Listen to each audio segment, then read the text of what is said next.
You know, there are American heroes who don't like this idea. Neil Armstrong, Gene Cernan have both testified against commercial spaceflight in the way that you're developing it, and I wonder what you think of that. I was very sad to see that, because those guys are, those guys are heroes of mine, so it's really tough. You know, I wish they would come and visit and see the hardware that we're doing here. And I think that would change their mind. They inspired you to do this, didn't they? Yes. And to see them casting stones in your direction. It's difficult. Did you expect them to cheer you on? Certainly hoping they would. What are you trying to prove to them? What I'm trying to do is to make a significant difference in spaceflight and help make spaceflight accessible to almost anyone. And I would hope for as much support in that direction as we can receive. Yeah, 2008, we had the third consecutive failure of the Falcon 1 rocket for SpaceX. Tesla almost went bankrupt. We closed our financing round 6 p.m. Christmas Eve, 2008. It was the last hour of the last day that it was possible. We would have gone bankrupt 2 days after Christmas otherwise. And I got divorced. That was like rough, man. Living in scar tissue there. I gave basically both SpaceX and Tesla from the beginning a probability of less than 10% of likely to succeed. In the beginning, I wouldn't even let my friends invest because I didn't want to lose their money. I thought it was like, I'd rather lose my own money. We almost did die at SpaceX, actually. So I budgeted for 3 flights. I mean, technically, I did have a plan where I had the money from PayPal. I had like about 180 million from PayPal. And I thought, I'll allocate half of that to SpaceX and Tesla and Solar City, and that should be fine. I'll have 90 million, like just lots, But then what happened is things cost more and took longer than I thought. So I had a choice of either put the rest of the money in or the companies are going to die. And it's like, so I ended up putting all the money in and borrowing money for rent from friends. When I was young, I didn't really know what I was going to do when I got older. People kept asking me, but then eventually I thought that the idea of inventing things would be really cool. And the reason I thought that was because I read a quote from Arthur C. Clarke, which said that a sufficiently advanced technology is indistinguishable from magic, and that's really true. If you go back, say 300 years, the things that we take for granted today would be you'd be burned at the stake for.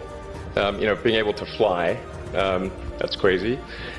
Being able to see over long distances, being able to communicate, having effectively with the internet a group mind of sorts, and having access to all the world's information instantly from almost anywhere on the earth. This is stuff that really would be magic, or would be considered magic in times past.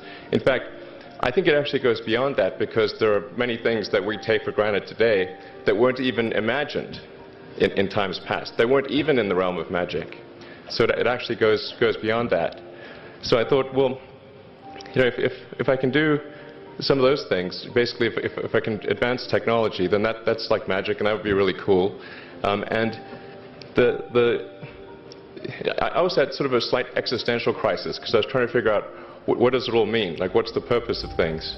And I came to the conclusion that if we can advance the knowledge of the world, if we can do things that expand the scope and scale of consciousness, then we're better able to ask the right questions and become more enlightened, and that's really the only way forward.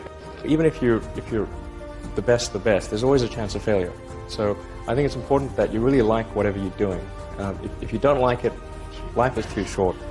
If you like what you're doing, you think about it even when you're not working. I mean, it's something that your mind is drawn to.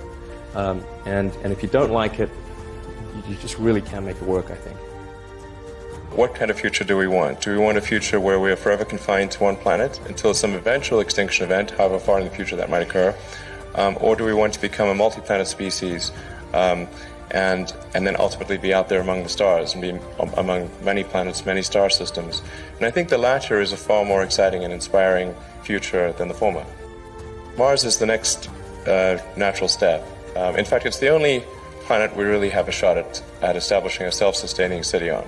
Once we do establish such a city, there will be a strong forcing function for the improvement of spaceflight technology that will then enable us to establish colonies elsewhere in the solar system and ultimately extend beyond our solar system.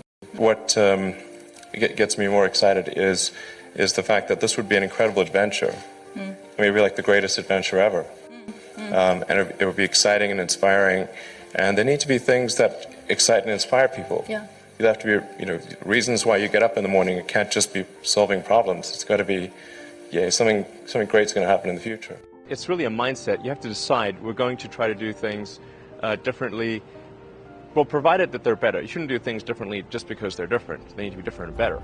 But I think you just have to sort of decide, let's think beyond the normal stuff and have an environment where that sort of thinking is encouraged and rewarded, and where it's okay to fail as well. Because when you try new things, you try this idea, that idea, well, a large number of them are not going to work. And that has to be okay. If every time somebody comes up with an idea that has to be successful, you're not going to get people coming up with ideas. SpaceX is alive by the skin of its teeth, so is Tesla. If things had just gone a little bit the other way, both companies would be dead. And I had, like, one of the most difficult choices I've ever faced in life was in 2008. I think I had maybe $30 million left, or $30 or $40 million left in 2008. And I had two choices. I could put it all into one company, and then the other company would definitely die, or split it between the two companies. But if I split it between the two companies, then both might die. And when you put your blood, sweat, and tears into creating something, or building something, it's like a child. Am I going to let one starve to death? I couldn't bring myself to do it, so I split the money between the two. Fortunately, thank goodness, they both came through. The odds of me coming into the rocket business, not knowing anything about rockets, not having ever built anything, I mean, I would have to be insane if I thought the odds were in my favor. Why even begin? When something is important enough, you do it even though the odds are not in your favor. How much of your personal fortune have you poured into this? $100 million. $100 million into something that you did not believe would work at the beginning. Yes. I'm probably not the guy that most people would bet on. Who wins? It's like a little kid fighting a bunch of sumo wrestlers. Usually the sumo wrestlers win. We're a little scrappy company. Every now and again, the little scrappy company wins. And